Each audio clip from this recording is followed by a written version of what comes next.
Blessings and welcome to the path to freedom, this wonderful path of awakening, this wonderful path where we get to continuously allow for ever greater and grand expressions of who and what we are, where we continuously get to allow for more peace and love and joy and harmony to emerge from within us, where we continuously get to expand into new dimensions of conscious co-creation, vibrationally aligning ourselves with the good that we desire so that it may flow into our experience.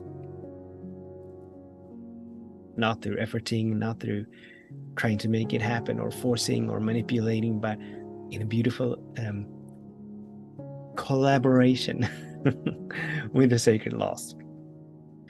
My name is Daniel Roquillo, and if you tuned in before, I welcome you back. If this is the very first time you're tuning in, I welcome you from the bottom of my heart with all of my being. I welcome you to into this space, into this beautiful space that we are co-creating. So the topic for today, what we're talking about today, is a powerful way to vibrationally align. A powerful way to vibrationally align. And as the topic indicates, I'm going to be sharing what to me perhaps is the most powerful way to vibrationally align with the good that we desire, so that it may flow into our experience, so that it may emerge from within us, because that's really what happens. We're not so much attracting anything, even though I know there's a law of attraction that speaks to how things come into our experience, but in reality, it emerges from within us. It emerges from within us. So, for the purpose of this conversation that we're having today, I want to begin by defining or explaining what vibrational alignment means. So these sacred laws, and if you've tuned in before, you may have heard me talking about this, because I talk quite a lot about the beautiful path of manifestation and the sacred laws and vibrational alignment and all of that. These sacred laws, they are not so much monitoring our thoughts, but we're in constant communion with each other. So whatever we think about the most, talk about the most, feel about the most, that makes up our predominant vibration. And so vibrational alignment with the good that we desire means that we know and feel that it's already here, it's already being given to us. There is no separation, there is no thought forms that speak into that it's going to manifest in some future moment, but we know when we feel that it is here, it is now, it's already ours. When we know and feel that, we're in absolute 100% vibrational alignment with that good. But then most of us, we sort of drift in and out, and we perhaps get caught up by fears and worries and doubts as to whether or not it will manifest, how it's going to manifest, when it's going to manifest, and all these questions and conundrums that play such tricks on our minds. So vibrationally aligning means that we do the inner work necessary to not deny, to not suppress, not push away these doubts and fears, these lower thought forms, these lower vibrations, but we bring them into our awareness. We embrace and allow them, that they may dissolve, that we may release and let them go. So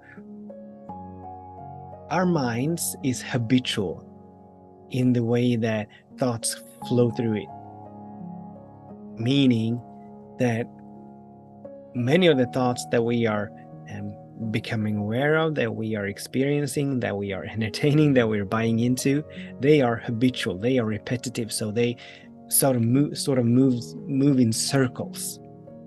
So from one day to another, many of us are pretty much, I don't want to say thinking, because it's not us thinking, but we're pretty much experiencing the same kind of thoughts over and over and over again. So our minds are habitual. And the way to change a habit is by repetition. In other words, the stories that we are buying into in this very moment, they have become habitual through repetition. Either because someone else repeatedly told us this story over and over again, or because we sort of paid more attention to the surface appearance, perhaps bespeaking of lack, perhaps bespeaking of life being an obstacle course, or perhaps bespeaking of separation or not being worthy of love, or whatever the case may be, that we're paying more attention to that. And so the surface appearance sort of infuses our thoughts and our minds with projections. And these projections become our inner reality. They become what we believe. Or we just somewhere along the lines made up a story that we repeated to ourselves that has just stuck with us. So the way to break free from small and limited thought patterns, the way to break free from feelings of not being enough, not having enough, perhaps that life is not for us at all, but that life is against us, is to repeat a new thought form. Hence, affirmations. Affirmations, as most people are familiar with the term and the practice of affirmations. Not saying that most people know or are in the habit or have the discipline to actually work with affirmations the way we need to work with them. But affirmations are sort of slogans or keywords or phrases that we repeat to ourselves. Now, as repetition is the key, repeating a string of words every once in a while is not going to do that much difference. But we need to form the habit, cultivate the discipline to come back to that string of words, to that phrase, to that principle over and over and over again, so that it becomes habitual. And a habit obviously is something that we do without being consciously aware of doing it. So today I want to share what I deem as the most powerful way to create new habitual thought forms, to treat our minds to know that the good that we desire, be it health, be it financial abundance, be it more love, be it the kind of job that we desire, or whatever the case may be, for us to move into the vibrational alignment, for us to move into the knowing and feeling that this already is. It's already done. It's on its way.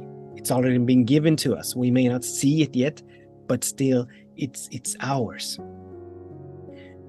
And this is a very simple practice. Namely, a pen and a notepad. That's all that is required. A pen and a notepad. Obviously, it requires our willingness and it requires our discipline to utilize this beautiful tool. But apart from those, all that we need is a pen and a notepad. So, affirmations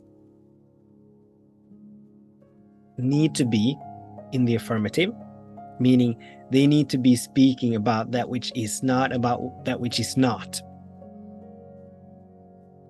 They need to be us articulating what it is that we wish to desire or to see manifested, not what we don't wish to see manifested. Because the sacred laws, they don't care whether or not we want something or don't want it. All they care about is where we turn our attention. So if, let's say that I'm in the space of calling forth greater financial abundance, if I keep repeating to myself that I don't have enough money, or that's not quite it, if I keep repeating to myself that I want to get out of not having enough money, what the sacred laws are picking up on is the not having enough money. So they need to be in the affirmative. And they also need to be in the present tense. That's what we're talking about here. We need to come into the knowing, feeling that this is now. It's not going to happen in some future moment. Manifestation is never a future thing. It's always a now thing. So whenever we utilize whenever we lean into affirmations, whenever we lean into this beautiful practice of writing about that we wish to experience, we need to lean in from a space of knowing that it is here now. All right.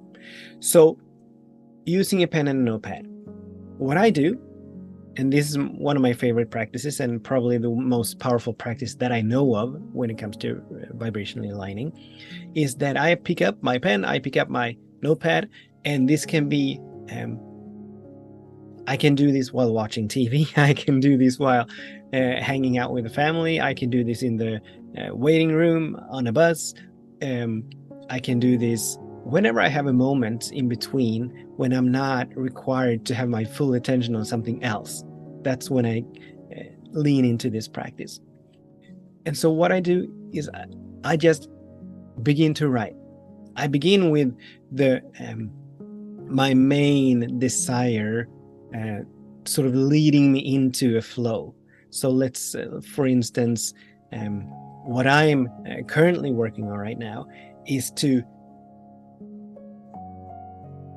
come into knowing, feeling that my healing work is touching millions of people around the world. So that's what I open up with, that I'm a greater teacher and healer than I've ever imagined, touching millions of people around the world, right? And from there, if the pen begins to write something else that is in alignment with that affirms that initial affirmation, I just go with it.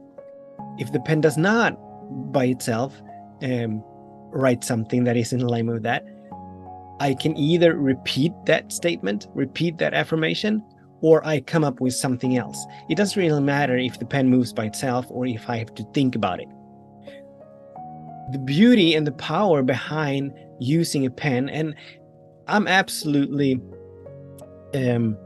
inviting us to use a pen and a paper as opposed to perhaps a smartphone or a computer to type, because when we're using a pen and a paper, we are utilizing more muscles in the body. My hand and the muscles in the hand and the arm, they are recording the movements. I read what I am writing down. I hear myself as I'm thinking as I'm reading what I've written down. So there are a lot more senses involved in writing as opposed to typing, or as opposed to thinking, or as opposed to speaking out loud.